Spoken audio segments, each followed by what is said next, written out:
Multi-threaded programming, this is also a very important aspect because we have seen about the uh, processes, and when we are dealing with process, then the important concept which comes is the thread, or when we take it to the programming level, it becomes multi-threaded programming.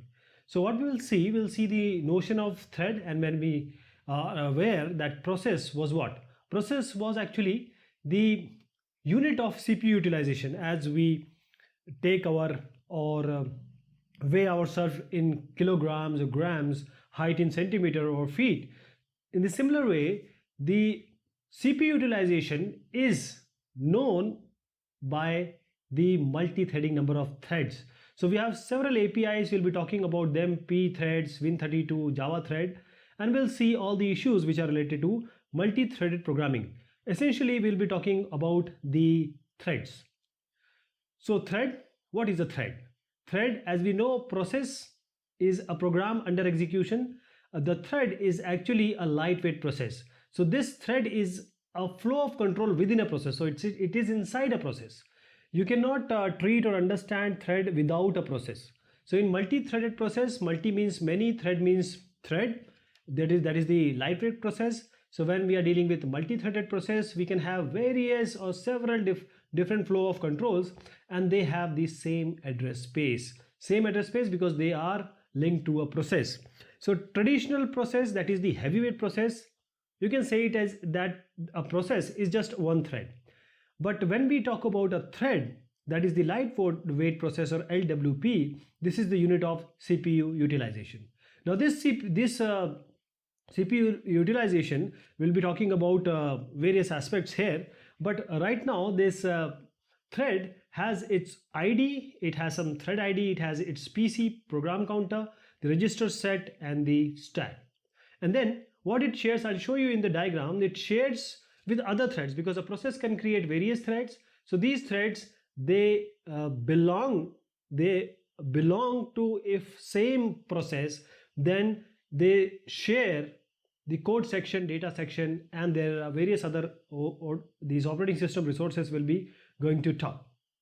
So if the process has multiple threads of control, the best thing which we understand is that it can perform more than one time or task at a time.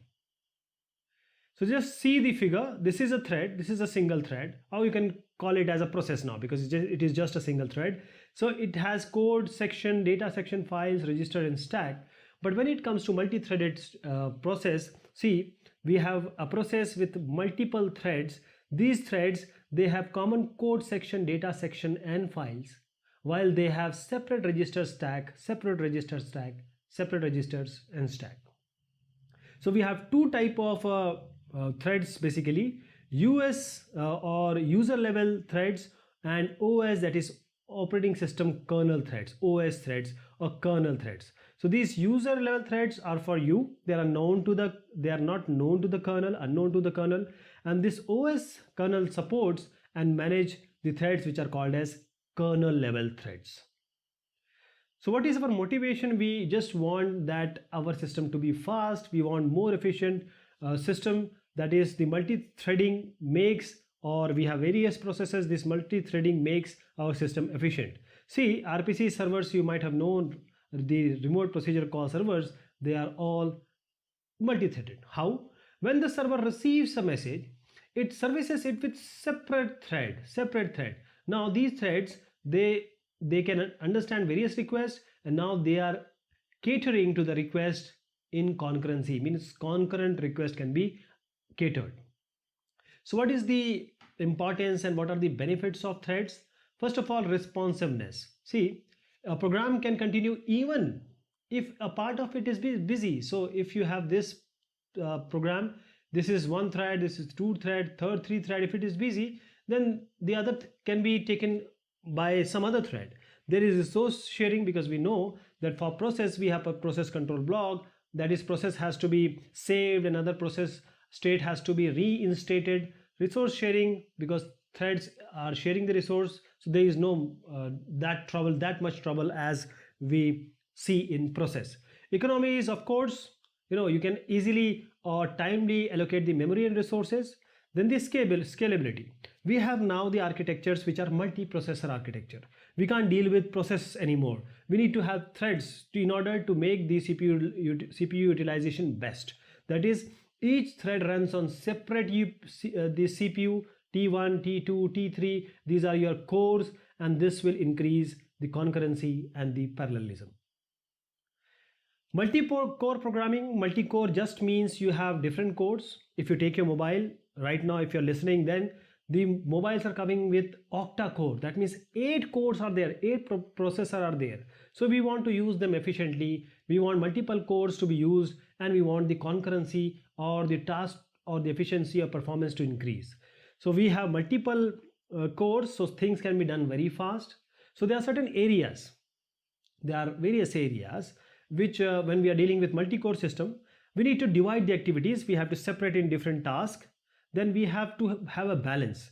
We can't have one CPU being troubled and one just lying down. We want everyone to be balanced. The data splitting, we want to separate the data and split in such a way that the separate cores can work upon it. Then we have data dependency, that is, if the data between cores, they depend on each other, then we want the synchronization. We don't want to get any kind of inconsistency whatsoever. Then testing and debugging. This is very important because testing and debugging problems are there, problem will come, and you have to debug and test. So this is somewhat difficult when we are dealing with multi-threaded programming. So in multi-threaded programming models or multi-threading models, we have user threads and kernel threads. Two type of thread, user thread and kernel thread. So this user thread, they are implemented through some API, that is the library which is already there at user level, while the kernel threads, they are supported by the operating system. A user thread, the library, that is the API, is providing all the support for creation, scheduling and management. In this case, it is the kernel or the operating system which is providing this. Now here in the user thread, since the kernel is unaware of user thread, so it doesn't intervene. So it is, the user threads are usually faster to create and manage. And here, when we deal with the kernel threads, it is slower to create and manage than the user thread, because the thread management is entirely done by the operating system by itself. Then certain disadvantages there. If the kernel is single threaded, then any user level thread, if it creates some blocking system call, then entire process is going to stop, right? Even if the others are available, other process or other threads are available. And in this case, since the kernel is managing the threads, even if some blocking happens, the kernel can schedule such that the other process or other thread, I'm not talking about process here, thread here, so other thread can be given to some other core or some other the free execution. So we have various model, many to one. See, we have various many threads here. They are just assigned to single kernel. So many user level threads are mapped into a single kernel thread. Thread management is done in user space here only, so it is efficient, and the entire process will block if single thread creates some blocking call. Okay, and multiple threads, because we have just single kernel, they can't be run in parallel on multiprocessors. While in the case of one-to-one, we have one thread with one kernel. So each user thread is mapped to one kernel thread. So there is more concurrency in rather than many-to-one model. Even if this makes some blocking call, these are not going to suffer. And multiple threads can run in parallel because they are dealing with multiple processors. But as you see properly and observe, the disadvantage is when you create a user thread, it requires a kernel thread. This is an overhead. This will decrease the performance. Many-to-many model, there is some arrangement so that if we have say 4 threads here, we have 3 kernels, how to map 4 to 3. This is many-to-many, and there is all management here so that we can assign the threads to different kernels. Then we have a variation also. This variation is something like this. We have many-to-many also, and we have 2 level. Then first many-to-many, and then it comes to the second level, that is the 2-level model. So many-to-many, then we have a user thread directly assigned to a kernel thread. This is also a possibility.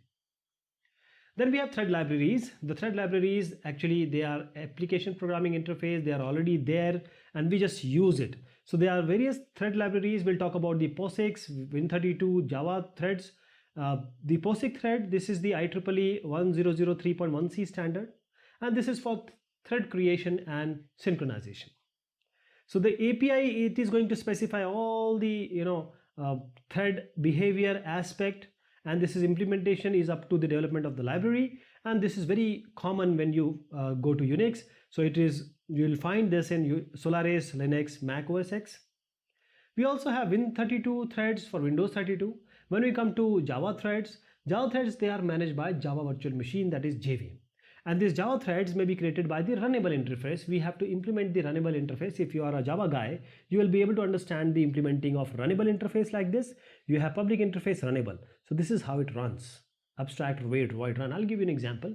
This is how it goes. We have the driver class also. So just have a look, very slight look, that we are creating a mutable integer. We want some get value and set value to be done. We create a summation to implement runnable. Then we take this mutable integer and we do some summation, and then we do this run. This is what runs means. This is where the thread will run. And here we are trying to do the create the thread here. Thread, we are creating a thread, and then we will just put it in some try so that we can apply that what we have just implemented. This is the Java thread state. A new thread can be created. It can go to runnable state. When it is being blocked, it will sleep for some input output to be completed. Once this input out action is completed, then it exits run method, and then it is dead.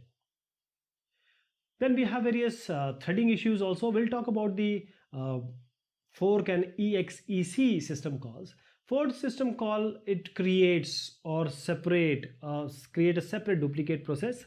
So some version of fork duplicate all threads if the exec won't be called afterwards, but other versions duplicate only the thread that invoked fork. This is a system call which create a child process. So this version duplicate only the thread that invoked for this k if exec is called just immediately after forking.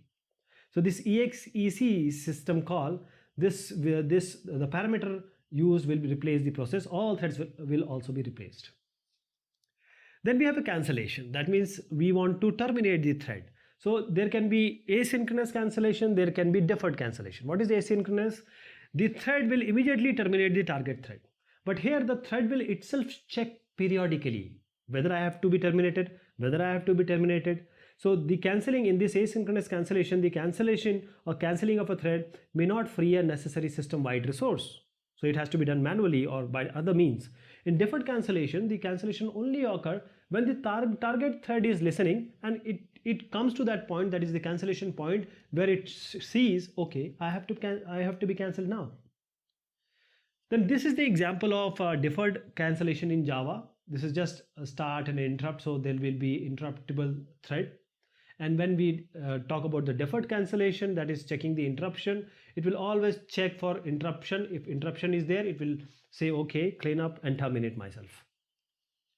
Then there are signal handling also. See, we'll talk about, we'll take the perspective of Unix. There has to be a signal. If any event is being there, then you have to signal it to the process. And then once it is being delivered, you have to take some action. So the process will take some action. So there has to be some signal handling. This is what is being said. We can have synchronous signal, asynchronous signal. That is the synchronous signal. The signal will be given to that or those processes which has caused this as some event. While the asynchronous signal, what it will do, it will give this asynchronous signal can be created by not the process which is under consideration, but it may be some say I'm pressing Ctrl+C, I want to terminate it. So these are the asynchronous signal. So every signal must be handled by we have two possible handlers. A default signal handler, this is run by the kernel when handling the signal, while the user defined signal handler, this will override the default signal handler. So this is what we have just seen, single-threaded programs, multi-threaded programs. Here the signal handling is straightforward. It is quite complicated here. Here the signal are always delivered to the process, while it is just we seen whom to deliver. The basic idea is to deliver it to the first thread, which is not blocking them. Then we have thread pools. What is the thread pool? See, if we can create a thread, various threads, say 1, T1, T2, T3. So we have various threads here. So once this server receives a request, it will awaken some thread here. This thread will be taken, all the work will be completed, and it will be again given back to the pool. So the benefit of this thread pool, that the thread is already available, so it will be faster to get them, and we can also limit the number of threads here. And there are certain problems also, because it takes time to create thread, and the thread may exhaust the resources also. So there are various problems which thread pools will solve, as we just said, that we can just get thread easily, and it will awake the thread will go, solve the purpose, come back again, and rest in the pool. Then there are certain thread specific data also. See, thread belonging to certain process, they share the data of the process, and sometimes it may happen that the thread might need its own copy of certain data also. So we'll have some transactions here. So transaction in different thread may each be now required to give a unique identifier. So we'll just take an example of a Java thread. This is service. So we have a thread. This is the transaction. This is what is just a slight implementation how it will be done. Then we have some scheduler activation. What is this scheduler activation? See, in this we have a user thread. This is a lightweight process that it goes to kernel thread. What is happening here is, in this kind of model, that is many to many or two level model, there has to be some communication to just in order to maintain the appropriate number of kernel threads which are allocated to the application, like here. So we need to have a scheduler activation which will provide some up calls. What is this up call? This is a communication mechanism for the kernel to the thread library, right? This is just a communication mechanism from the kernel to the thread library, and that library can be API. So this communication allows an application to maintain the correct number of kernel threads. So we have certain examples also. Let us take the example of Windows XP. It implements one-to-one. Each thread here in Windows XP has a thread ID, register set, separate user and kernel stack, and it has its own private data storage. All these are called as context in this Windows XP. Then we have Linux threads. In Linux, we generally don't talk about threads, but these are tasks. These are called tasks in this Linux. So these threads are created using clone. Clone is just making a copy. So clone allow the child task to share the address space of the parent task, that is the process. So it can be clone fs, file system information is shared, clone vm, same memory space is shared, clone sighand, signal handler are shared, clone files, the set of open files is shared. So this is a very short idea about the threads. If you understood thread, this is what I just wanted from this discussion. Thank you so much. Take care of yourself.